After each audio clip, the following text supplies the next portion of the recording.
कैसा होता अगर मैं एक लाइट बीम के साथ साथ अपनी साइकिल चला सकता। लाइट की स्पीड से ट्रैवल करना कैसा लगता होगा। कुछ इसी तरह के थॉट्स आइंस्टाइन के दिमाग में आते थे जब वो 16 साल के थे। उनकी इमेजिनेशन पावर बहुत स्ट्रांग थी, इसीलिए शायद उन्हें ऐसे आइडियाज आते थे जो बाकी लोगों को इम्पॉसिबल लगते थे। चाहे कर्विंग ऑफ लाइट का आइडिया हो या कर्विंग ऑफ रियलिटी, ऐसे आइडियाज सिर्फ अल्बर्ट आइंस्टाइन को ही आ सकते थे। अपने बेतरतीब घुंघराले बालों और इंटेलिजेंट आंखों के कारण उन्हें लाखों की भीड़ में पहचाना जा सकता है। वैसे तो आइंस्टाइन अकेले काम करना पसंद करते थे, लेकिन उन्होंने अपनी हर नई डिस्कवरी को दुनिया के साथ शेयर किया। उन्हें अकेले रहना पसंद था, अपने अपार्टमेंट में दिन रात स्टडी करते हुए। फिर भी वो एक इंटरनेशनल सेलिब्रिटी थे जिसने पूरी दुनिया को इंस्पायर किया है। 1905 में उन्होंने क्वांटम फिजिक्स की फाउंडेशन रखी। उस टाइम आइंस्टाइन ने क्लेम किया कि लाइट एक वेव और पार्टिकल दोनों तरह से एक्ट करती है। उसी साल वो एक और स्पेशल रिलेटिविटी लेकर आए, E=mc²। इतना ही नहीं, 1905 में आइंस्टाइन के टोटल 5 पेपर्स पब्लिश हुए, जिनमें से एक के लिए उन्हें नोबेल प्राइज मिला। तो देखा जाए तो असल में वो एक जीनियस थे जिन्होंने कमाल की डिस्कवरीज की थी। इसके एक डेकेड बाद ही आइंस्टाइन अपनी ग्रेटेस्ट थ्योरी लेकर आए, यानी जनरल रिलेटिविटी की थ्योरी।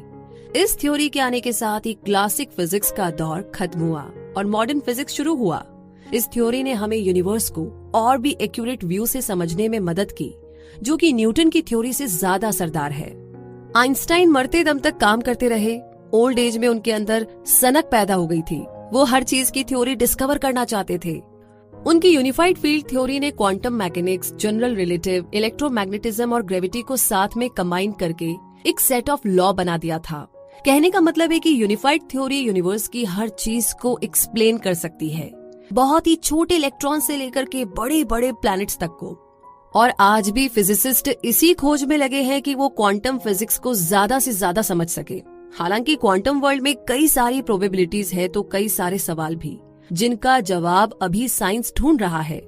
लेकिन इसका बेसिक प्रिंसिपल यही है कि इलेक्ट्रॉन्स, वेव और पार्टिकल दोनों रूप में एक्ट कर सकते हैं, और इसी खोज की वजह से आज हम मॉडर्न टेक्नोलॉजी को यूज कर पा रहे हैं। तो आइए अब जानते हैं आइंस्टाइन की जर्नी के बारे में। आइंस्टाइन 2 साल की एज तक तो बोल ही नहीं पाते थे, इसीलिए उनके पेरेंट्स उन्हें डॉक्टर के पास ले गए।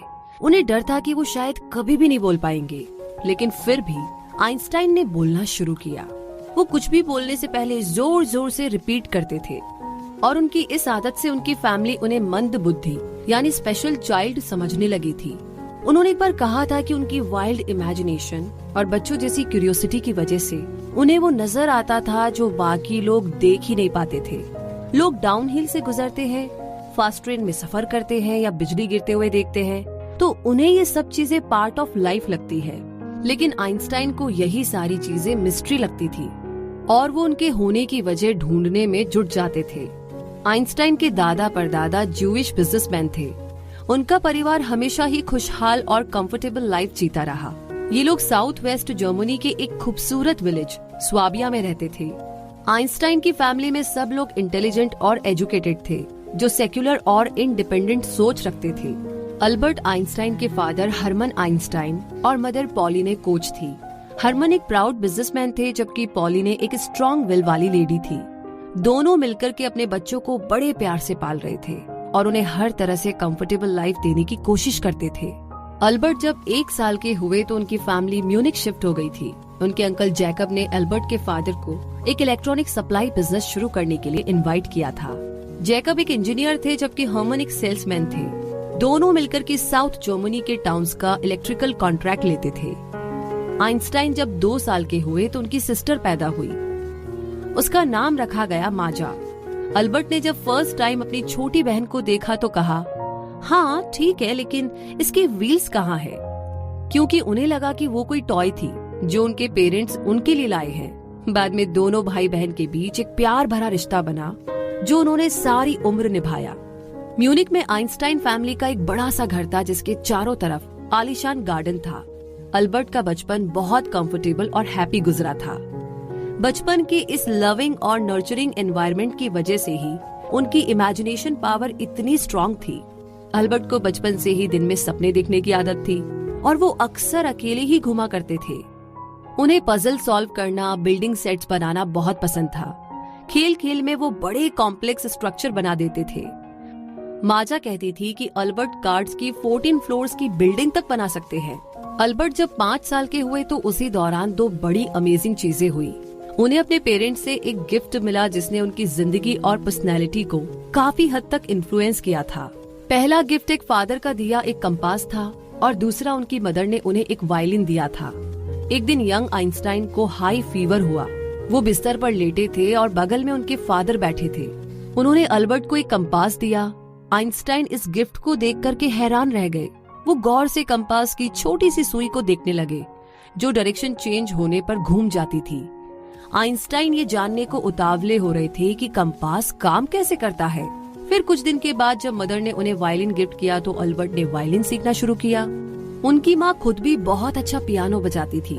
अल्बर्ट और उनकी माँ दोनों साथ में पियानो और वायलिन की जुगलबंदी करते थे। मोजार्ट उनके फेवरेट म्यूजिशियन थे और अल्बर्ट के लिए मोजार्ट का म्यूजिक प्योर ब्यूटी था। अल्बर्ट को लगता था कि सोनाटा की खूबसूरती यूनिवर्स की तरह ही मैजिकल है। आइंस्टाइन को जब भी कोई डिफिकल्टी होती थी तो वो म्यूजिक सुनते थे, खासकर जनरल रिलेटिविटी की थ्योरी को डेवलप करते वक्त। रात को वो अपने अपार्टमेंट में अकेले वायलिन बजाते रहते थे।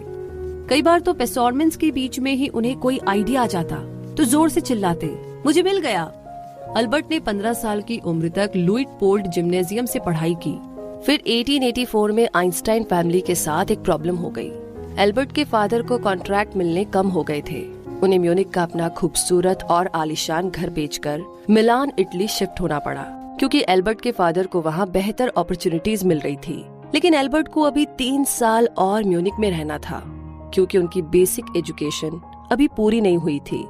मगर 1884 में क्रिसमस की छुट्टियों के बाद वो वापस म्यूनिक नहीं आए। उन्होंने अपने फैमिली डॉक्टर से बीमारी का सर्टिफिकेट बनवाया और स्कूल में भिजवा दिया और खुद इटली जाने वाली ट्रेन में बैठकर अपनी फैमिली के पास चले गए। उनके म्यूनिक छोड़ने की एक वजह थी, अगर वो 1 और साल जर्मनी में रहते तो उन्हें आर्मी ज्वाइन करनी पड़ती और अल्बर्ट ऐसा बिल्कुल नहीं चाहते थे। बाद में अल्बर्ट ने अपने फादर को बोल करके अपनी जर्मनी की सिटीजनशिप फिर से ले ली थी। वो ज्यूरिक पॉलिटेक्निक में पढ़ना चाहते थे, इसीलिए वो स्विट्जरलैंड चले गए, जहाँ पर उन्होंने साइंस और मैथ का एंट्रेंस एग्जाम तो फर्स्ट क्लास में ही पास कर लिया था, लेकिन फ्रेंच, पॉलिटिक्स, लिटरेचर में बुरी तरह फेल हुए। खैर, बावजूद इसके उन्हें एडमिशन मिल